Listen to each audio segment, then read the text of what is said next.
Hello everyone, how are you doing? This is MD Tech here with another quick tutorial. In today's tutorial, I'm going to show you guys how to resolve if you're having an issue with the generic PnP monitor not detected, which stands for plug and play on your computer.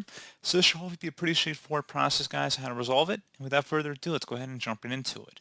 First thing I recommend doing would be to make sure that the physical cord, so the HDMI or the VGA cable, is properly connected and secured. So if it's loose, you may want to consider tightening it or replacing it with an alternative cable and see if that resolves the issue, because it certainly could be a hardware related issue here that you're not getting a good connection.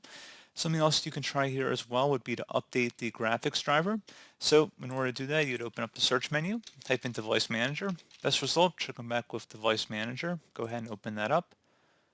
You want to go ahead and double click on the monitor section and then right click on whatever monitor is listed under here. You can see in our case it does say the generic non-PnP monitor. In your case it likely will say something different. It would say PnP monitor, it wouldn't say non-PnP monitor. Not that it makes any difference for our scenario today.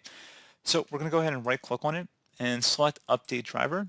Select browse my computer for drivers and then select let me pick from a list of available drivers on my computer.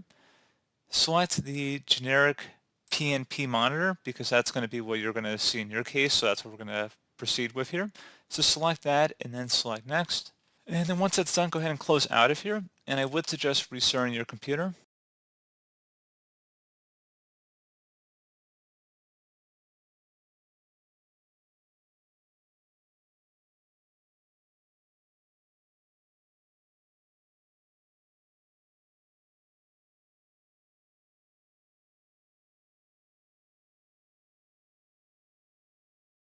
And there you go, guys. Hopefully that was able to resolve your problem, and you should not be having that error message for your monitor not being detected.